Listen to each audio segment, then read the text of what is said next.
Dobrodošli v podcastu Po desnem pasu. Danes se pa nahajamo v Idriji z našim aktualnim poslancem Andrejem Poglajnom. Živijo, Andrej. Živijo, Karin, pa dobrodošli v Idriji, v mestu UNESCO dediščine, v mestu Čipke, v mestu Rudnika.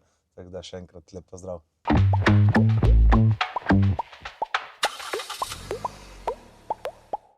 Ja, hvala in hvala za lepo tako dobrodošlico, za lep sprejem. Danes smo se že z veliko ljudmi pogovarjali, ne? Zdaj ti si v bistvu najmlajši poslanec v tem sklicu parlamenta. Kako si se ti sploh odločil, da zdaj boš pa šel v politiko in kakšen je občutek, kako deluješ v bistvu toliko mlad v takem tudi, kako bi rekla, kaotičnem parlamentu, ne, v tem mandatu? Ja, kaosa je bilo preveč v tem mandatu, to se strinjam in upam, da v naslednjem mandatu bo v Državnem zboru malo bolj normalno, lahko temu tako rečemo. Zdaj, moja, bom rekel, neka politična kariera oziroma politično udejstvovanje se je začelo pri zgodnjih 18 letih. Takrat sem bil izvoljen v občinski svet tukaj v Idriji kot najmlajši svetnik in potem se je to spustilo po hribu, kot ena velika snežna kepa, ki raste in raste. Naslednji mandat sem bil tudi že kandidat na parlamentarnih volitvah, se pravi leta 2022. Takrat nam je malo sfalilo za direktno uvrstitev v Državni zbor, vendar je ta priložnost pol kasneje prišla, ko je bil gospod Branko Grims izvoljen v Evropski parlament. V tem času vmes sem bil pa tudi podžupan v našem kraju in pa tudi v Državnem svetu, se pravi, lahko rečem res, da sem šel v tem sicer kratkem času po stopničkah od lokalnega okolja do državnega nivoja. Edin tak pristop je po mojem mnenju tista prav, se pravi, da lahko v Državnem zboru zagovarjaš lokalne teme, ki so tudi pomembne. Zdaj, prepeljali ste se v Idrijo po številnih ovinkih. Ja, in cestne povezave seveda so pri nas ena izmed glavnih tem, katere bomo mogli v naslednjem mandatu dodatno nasloviti. 4 leta smo bili kar odrezani od večjih investicij. Če primerjamo v 2 letih prejšnje vlade, prejšnjega mandata, smo speljali številne projekte vezane na cestno infrastrukturo v naših krajih. Zdaj pa tega nažalost nismo bili deležni in čas je, da se po 22. marcu seveda to spremeni. Pa ti mogoče kdaj kdo očital, da si še premlad, da se toliko udejstvuješ, kaj šele, da zasedaš poslansko mesto? Si se kdaj s tem srečal? Ja, velikokrat so bili taki očitki, premlad si, kaj se boš s tem, bom rekel, ukvarjal s politiko oziroma z neko profesijo, ki je bolj včasih bila namenjena starejšim. Ampak jaz mislim, da ravno v naši stranki dokazujemo, da imamo mladi tudi svoje mesto na najvišjih funkcijah, bom rekel, od Državnega zbora, tudi kadar sestavljamo vlado, mladi dobimo številne, bom rekel, priložnosti znotraj ministrstva in vsega ostalega. In to je tista prava mešanica, sej tisti famozni stavek oziroma pregovor, da svet stoji na mladih, drži, vendar je potrebno tukaj tudi dodati zraven, da mladi daj pa potrebujemo oporo starejših in njihovih izkušenj.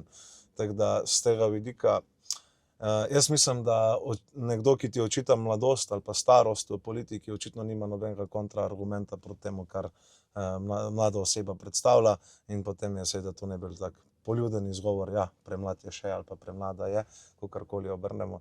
Tako da mladi pa definitivno v teh časih potrebujemo, bom rekel, svoj glas v Državnem zboru, pa tudi, bom rekel, v politiki nasploh. Zdaj, še vseeno ne morem mimo tega, ne, mimo teh izpadov v Državnem zboru. Zdaj, sploh ti si bil velikokrat deležen nekega vpitja strani Lene Grgurevič, jemanja besede. Kako je bilo to doživeti sploh v bistvu v tvojem prvem mandatu, ne? Jaz se spomnim, bom rekel, prvo sejo, ko sem ji potrdil mandat, je takoj sledila za to seja odbora za pravosodje. In že na tisti seji, kot državni svetniki, smo se tudi seveda udeleževali sej Državnega zbora, kadar smo imeli kakšno poročilo, mnenje komisij, pa vendarle nisem si mislil, da je gre toliko na nož. In že prvo sejo je bilo strani predsednice odbora Lene Grgurevič, ki si je omenila to zelo jasno vidno, ta našalnost, pristranskost pri vodenju seje, kršenje poslovnika Državnega zbora, ki je kot ena mini ustava oziroma majhna ustava Državnega zbora.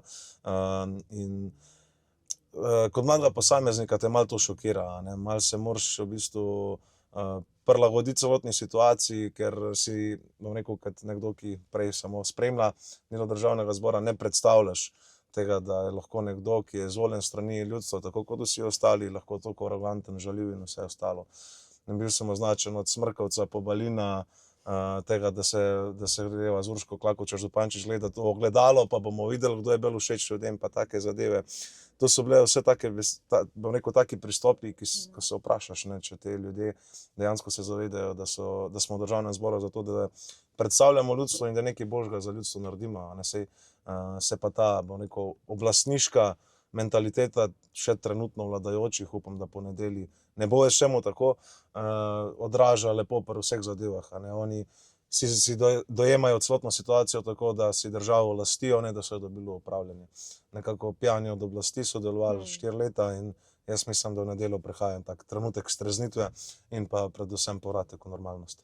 Ja, tudi jaz upam. Pa da grejo še na malo bolj vsebinske zadeve, zdaj stanovanjska problematika, s tem si se ti veliko ukvarjal.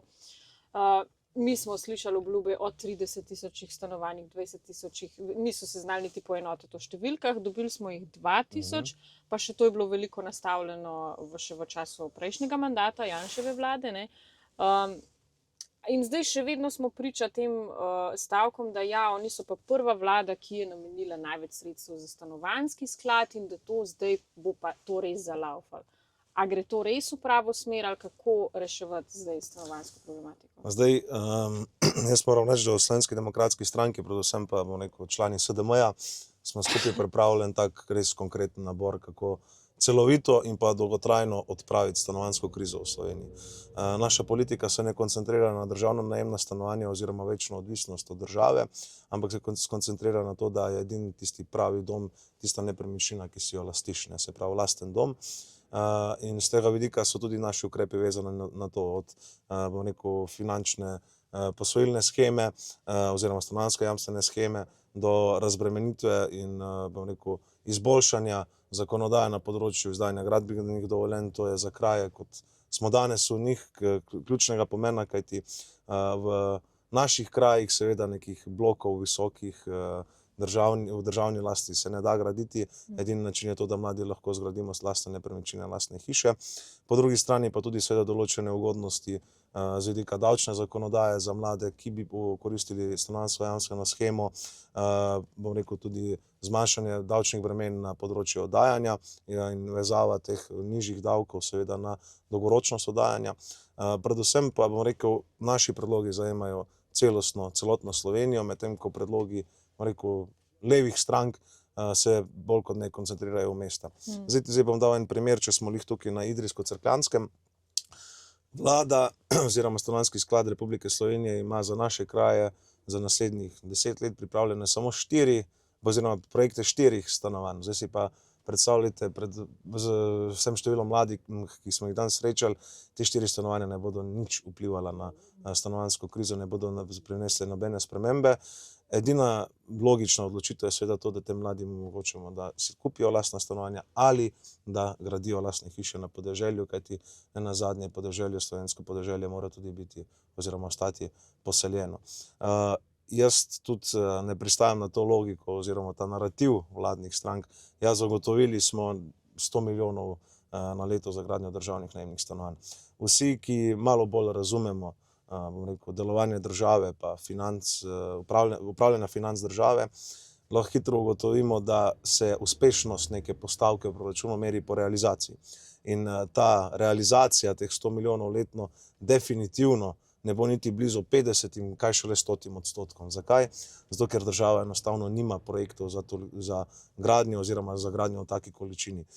Enostavno zato, ker se lahko ponovno vrnem na izhodišče, ker je zakonodaja na področju gradnje preveč birokratizirana, predolgotrajna in z tega vidika seveda je bil ta denar populistično dan v proračun. V Slovenski demokratski stranki pa smo rekli, da kljub temu, da so ta sredstva v proračunu, jih bomo maksimalno izkoristili, se pravi v naslednjem mandatu bo tisti del, ki bo potreben za financiranje državnih projektov izgradnje državnih stanovanj zagotovljen. Poleg tega bomo ostanek sredstev namenili v poseben sklad, ki bo sofinanciral obnovo starejših hiš na podeželju in stanovanj v mestu. To je edini način, da tudi, direktno pomagamo mladim, ki se odločajo za tisto prvo življenjsko pot oziroma prvo osamosvojitev ta pravo na svoje. Omenil si tudi predolge postopke, ne, da je preveč smo zbirokratizirani. Pa zdaj v bistvu mi se tudi zavzemamo za manjšo, bolj vitko državo, ne, za manjši državni aparat. Pa sem bila zadnjič soočena z enim vprašanjem, ja, kako boste pa potem pohitrili izdajo gradbenih dovoljenj, ostalih postopkov, ne, z manjšo javno upravo. Ja, odgovor se ne skriva v tem, koliko ljudi je zaposlenih v javnih upravi, ampak kakšna je zakonodaja. Mi imamo v Sloveniji zakonodajo, kjer lahko državni deležniki, recimo, ne vem, Direkcija za vode, Zavod za varovanje kulturne dediščine in podobne, bom rekel, državne inštitucije, leta in leta podajajo svoje mnenje na izdajo gradbenih dovoljenj ali spremembo prostorskih planov. To je skregano z eno normalno logiko, v tem času seveda se cene na trgu dvignejo, se dvigne cena materiala za gradnjo in vse ostalo. Zdaj, če pogledamo nekako logično, Slovenija potrebuje avstrijski model. Avstrijski model je ena vstopna točka v sistem, ko je vloga popolna in oddana, imajo državne inštitucije največ nekaj mesecev časa, da podajo svoje mnenje. Če v tem času svojega mnenja niso podali, se ta tišina z njihove strani smatra kot pritrdilno mnenje. To je edini način pospešitve gradnje in te pospešitve ne bo sprovedel noben birokrat na ministrstvu ali pa znotraj javne uprave, ampak jo lahko sprovedemo edino skozi zakonodajo, da ravno tistim, ki, bom rekel, strani javne uprave ovirajo postopke, malo bolj zvežemo roke in sprostimo gradnjo in roke tistim, ki želijo graditi. Pa če se fokusiramo še malo na lokalno raven, prej si že omenil cestna infrastruktura, kaj vas še pesti tukaj na Idrijsko-Cerkljanskem? Zdaj, pri nas ta cestna infrastruktura je definitivno točka številka 1. Danes v današnjem svetu je mobilnost, povezanost z ostalim delom Slovenije ključna zadeva, oziroma tudi globalno gledano ključna zadeva. In če tega ni, seveda mlada oseba pride hitro pred odločitvijo, ali ostanem v domačnem kraju, ali pa se bom selil nekje, kjer bom znotraj lastne stroke dobil zaposlitev. Dobre cestne povezave to odločitev olajšajo in kljub temu, da ne živiš v kraju, kjer je mogoče tvoja zaposlitev, imaš si od njega oddaljen 40-30 minut in to je neka, bom rekel, tista doba oziroma čas, v katerem se človek še lahko prilagodi in se vsak dan migrira do mesta zaposlitve. Pri nas je cestna infrastruktura zaradi reliefa še posebej, bom rekel, na udaru. Vidite, da so številne hribi in doline, kotline in ta predalpski svet seveda pri gradnji cestne infrastrukture ima svoje izzive. Ni tako kot recimo v Prekmurju ali pa v ravnini, kjer prideš, bom rekel, dobesedno urediš podlago za cesto in poliješ asfalt in je nova cesta narejena. Pri nas je seveda potrebno narediti podporne stebre spodaj, pod cesto in nad cesto. To je ena izmed takih stvari, ki jo je potrebno z vidika države nasloviti, da pri nas so pač te zneski, izdatki za cestno infrastrukturo dražji, ali govorimo o lokalnih cestah ali o državnih. Po drugi strani pa v naših krajih imamo močno gospodarstvo, eno najmočnejših, si upam reči, gledano na število prebivalcev in tudi z vidika, bom rekel, vsega tega tovornega prometa, ki dnevno, bom rekel, odvaža produkte, ki so narejeni na Idrijsko-Cerkljanskem naprej po Evropski uniji in Sloveniji. Tudi z tega vidika seveda gospodarstvo za dodatno krepitev in širitev potrebuje boljšo povezanost. Naslednja stvar, ki je, glede na to, da smo v Idriji, v mestu UNESCO, v mestu rudarske dediščine živega srebra, v mestu čipke, je seveda financiranje kulture. V tem mandatu smo spremljali rekordne izdatke na področju kulture, Ministrstvo za kulturo.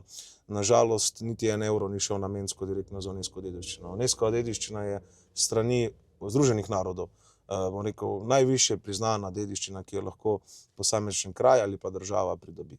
In mačehovsko je to, da država ne poskrbi za investicije v take vrste kulture. Pri nas imamo kar nekaj objektov bivšega rudnika, ki bi jih lahko obrnili oziroma namenili v smer, bom rekel, modernega časa, z ohranjanjem tiste ta prave knapovske dediščine, če lahko temu tako rečem, ampak nažalost strani države tukaj ne dobimo niti evra direktno. To je treba v naslednjem mandatu spremeniti, omogočiti to, da se kultura vrednoti, tako kot dejansko je vrednotena tudi strani mednarodnih organizacij. Prav tako pa, če že govorimo o posledicah rudarjenja, pri nas je veliko degradiranega območja. To degradirano območje je posledica tega, da se dobesedno vsa obzorja rudnika nahajajo pod mestom in z tega vidika seveda je potrebno tudi nasloviti to, da Idrija oziroma njen rudnik stoletja napajala številne proračune različnih držav, medtem ko smo najmanj od teh investicij bili deležni ravno v Idriji. In ta denar, bom rekel, ki smo ga razvozili praktično po celotni Evropi, po celotni bivši Jugoslaviji in tako dalje, je potrebno tudi sedaj malo vrniti v naše kraje. In to naredimo lahko edino na tak način, da se zagotovi pravično financiranje rudarske rente, da Idrija za to, kar je, bom rekel, tudi bila deležna z vidika degradacije okolja, pridobi sredstva strani države. Mogoče pa, če gledamo celostno, idrijsko-cerkljansko, poleg cest in vsega zraven navedenega je seveda velik problem tudi zdravstvo. Videli pa smo, da je ta vlada 4 leta bila dobesedno vojno z zdravniki, namesto da bi omogočala dostop do javnega zdravstva. Jaz pa vedno rečem, javno ne pomeni državno, javno pomeni splošno dostopno, in kadar tisti državni del ne funkcionira, kot bi moral, oziroma ne deluje, kot bi moral, ima pomanjkljivosti, je potrebno tukaj vključiti druge elemente, da se to nekako poveže in nastane res tisto javno, se pravi splošno dostopno. Pa še vprašanje za na konec. Zdaj oba sva člana Slovenske demokratske mladine. V bistvu naše število eksponentno narašča v zadnjem času, zdaj nas je že okrog 3000. In daj mi povej, kaj ti misliš, a bomo te volitve odločili mladi? Ja, definitivno smo mladi en faktor, ki ga na prejšnjih volitvah ni bilo. Veseli me tudi, ko hodim, bom rekel, po svojih koncih, pa tudi širom Slovenije, da se mladi množično odločujejo za podporo desni opciji, predvsem Slovenske demokratske stranki in seveda našemu podmladku SDM-u. Tudi sam, bom rekel, sem svoje poti tudi v državni politiki začel preko podmladka. To je eno lepo izhodišče. Veliko kolegov, ki jih še danes imam, so ravno bili, bom rekel, prvi stiki z njimi narejeni v SDM-ju, in zelo sem vesel, ko vidim, da se SDM v tem mandatu, sploh po trenutnem vodstvu, še dodatno krepi, da se dviguje število članov. Mislim, da takega članstva od osamosvojitve naprej praktično, oziroma takega pritoka novega članstva nismo bili deležni v podmladku, in tukaj vse pohvale vam v vodstvu podmladka. Kar se tiče pa nas mladih, v nedeljo imamo priložnost, da jasno povemo, v kakšni državi želimo živeti. V državi, v kateri se javno priznava na, bom rekel, zraven krožnikov špagetov, kako se delijo državni posli, ali v državi, kjer so mladi spodbojeni k temu, da ustvarjajo, da živijo in da imajo priložnosti za lasten razvoj. Jaz mislim, da slika pred nobenimi volitvami ni bila še tako jasna. Na eni strani imamo tiste, ki se bodo do konca poskušali oklepati oblasti, pripravljeni so narediti marsikaj, da ostanejo na oblasti, tudi lažno obtoževati politične nasprotnike. Na drugi strani pa smo tisti, ki smo večkrat dokazali, da ko imamo možnost upravljanja Slovenijo, da vodimo Slovenijo preudarno in da, rekel, omogočamo celostni razvoj naše države. To je najbolj važno, kajti na koncu koncev, tudi kot mlada oseba, rad povem, da Slovenija ni samo Ljubljana, ampak da je Slovenija, bom rekel, vse, kar je v teritorialnih mejah naše lepe države, in da je prav, da spodbujamo predvsem mlade, da ostanemo v domačih krajih. To je najbolj pomembno, kajti če ne, seveda se samo večja centralizacija. Po drugi strani pa, če lahko za zaključno misel rečem tako, sedaj je čas, da mladi dodamo en svoj košček v ta mozaik naše domovine, in mislim, da ta košček, ki ga bomo dodali, je lahko tudi eden izmed nosilnih stebrov. Čas je, da prevzamemo odgovornost za to, kaj se bo dogajalo prihodnje 4 leta, in da naredimo to državo tako, kot smo vedno sanjali, da bo, ne pa da pustimo tistim, da upravljajo z njo, ki z njo delujejo nekako mačehovsko. Najlepša hvala za ta pogovor in vso srečo na volitvah. Hvala.